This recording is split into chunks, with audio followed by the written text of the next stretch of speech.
নমস্কার বন্ধুরা, শর্মিলাস কিচেনের একটি নতুন পর্বে সবাইকে স্বাগত। আজকে আপনাদের সাথে শেয়ার করতে চলেছি মিক্সড ভেজের রেসিপি। এই মিক্সড ভেজ রুটি, পরোটা বা লুচি দিয়ে খেতে কিন্তু ভীষণই ভালো লাগে।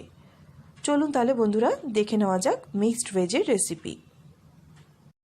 মিক্সড ভেজ বানাবার জন্য কিছু সবজি এবং পনির নিয়ে নিয়েছি। কী কী সবজি নিয়েছি এখানে বলে দিই। নিয়েছি ফুলকপি, গাজর, বিনস, আলু, ক্যাপসিকাম আর পনির তো নিয়েছি। সব সবজিগুলোকে কিন্তু ছোট ছোট করে কেটে নিয়েছি। আর নিয়েছি কিছু মটরশুঁটি। সবজিটার একটা মশলা প্রথমে তৈরি করে নেব। এর জন্য কড়াইতে 1 চামচ বাটার দিয়ে দিলাম। বাটারটা গলতে শুরু করলে এবার এর মধ্যে দিয়ে দিচ্ছি গোটা গরম মশলা।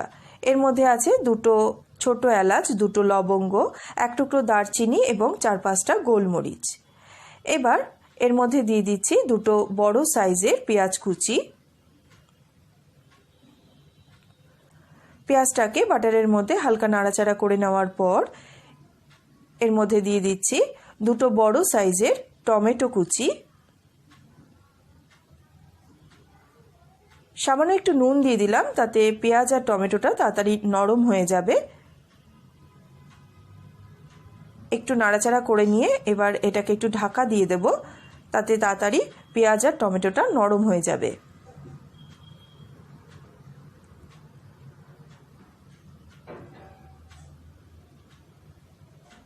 এবার এর মধ্যে দিয়ে দিচ্ছি 8-10টা কাজু বাদাম, আর দিয়ে দিচ্ছি আদা এবং 3টে কাঁচা লঙ্কা। ঝালটা অবশ্যই যে যার স্বাদ অনুযায়ী দেবেন। 1 মিনিট মতো নাড়াচাড়া করে নেওয়ার পর এরপর এটাকে একটা মিক্সির বাটিতে নিয়ে নিচ্ছি।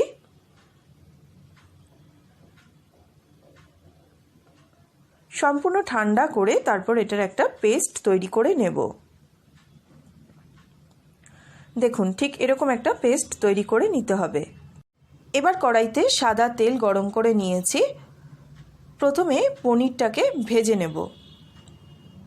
পনিরটাকে খুবই হালকা করে ভেজে নিতে হবে, বেশি ভাজলে কিন্তু পনির শক্ত হয়ে যায়।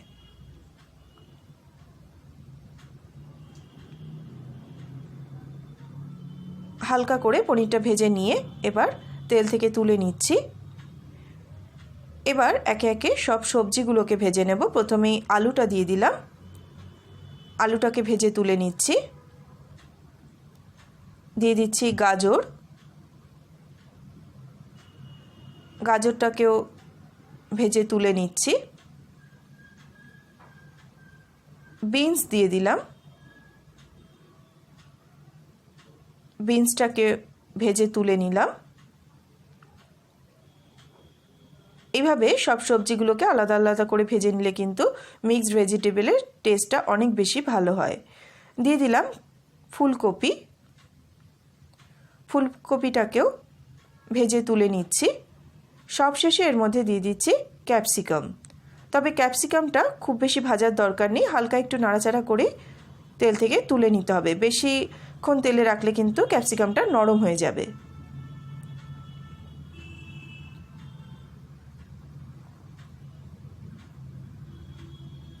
সব সবজিগুলো ভেজে তুলে নেওয়ার পর ওই তেলের মধ্যে দিয়ে দিচ্ছি 1/4 টিস্পুন সাদা জিরে ফোড়ন, আর দিয়ে দিচ্ছি একটা তেজপাতা।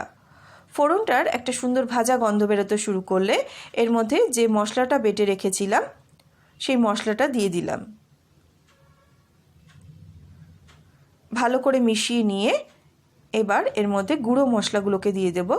দিয়ে দিচ্ছি প্রথমে হলুদ গুঁড়ো, 1/2 টিস্পুন হলুদ গুঁড়ো দিলাম। দিয়ে দিলাম 1 টিস্পুন কাশ্মীরি লঙ্কার গুঁড়ো, 1/2 টিস্পুনের থেকে একটু বেশি ধনে গুঁড়ো, 1/2 টিস্পুন জিরে গুঁড়ো, আর স্বাদ মতো নুন দিয়ে দিলাম। ভালোভাবে মিশিয়ে নিয়ে গ্যাসের ফ্লেমটা লো টু মিডিয়ামে রেখে মশলাটাকে ভালোভাবে কষিয়ে নিতে হবে। এই মশলা কষাবার সময় মটরশুঁটিটাও এর মধ্যে দিয়ে দিলাম।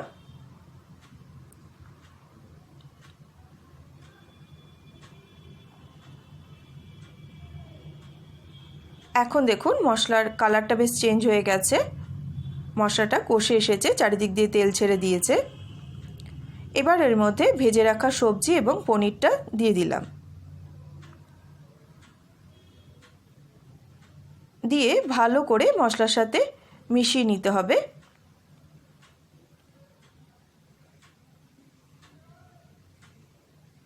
সবজিগুলোকে ভালো করে মশলার সাথে মিশিয়ে নেওয়ার পর সবজিগুলো সেদ্ধ হওয়ার জন্য এখানে ছোট চায়ের কাপের 1 কাপ মতন জল দিয়ে দিলাম। খুব বেশি জল দেওয়ার প্রয়োজন নেই, সবজিগুলো সেদ্ধ হতে যেটুকু জল লাগবে ঠিক সেটুকু দিলেই হবে। ভালোভাবে মিশিয়ে নিয়ে এবার এটাকে ঢাকা দিয়ে দেব।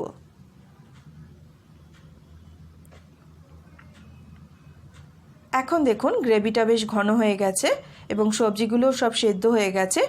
সব শেষে নামানোর আগে এর মধ্যে দিয়ে দিচ্ছি ধনেপাতা কুচি,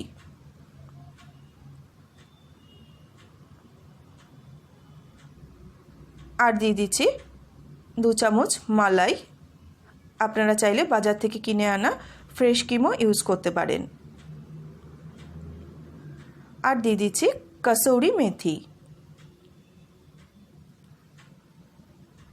ভালোভাবে মিশিয়ে নিলে কিন্তু মিক্সড ভেজ একদম রেডি। একদম রেস্টুরেন্টের মতো এই মিক্সড ভেজ আপনারা বাড়িতে বানান এবং আমাকে লিখে জানান রেসিপিটি আপনাদের কেমন লাগলো। ভালো লাগলে একটা লাইক করে ভিডিওটি শেয়ার করে দেবেন এবং আমার চ্যানেলটি যদি এখনও সাবস্ক্রাইব না করে থাকেন তাহলে প্লিজ সাবস্ক্রাইব করে নিন এরকম আরও রেসিপি পাওয়ার জন্য। পাশে থাকা বেল আইকনটি প্রেস করতে ভুলবেন না, তাহলে আমি নতুন কোনো ভিডিও আপলোড করলে তার নোটিফিকেশন আপনাদের কাছে পৌঁছে যাবে। আজ এই পর্যন্ত বন্ধুরা, দেখা হবে নতুন কোনো রেসিপি নিয়ে। সবাই খুব ভালো থাকবেন, সুস্থ থাকবেন। নমস্কার।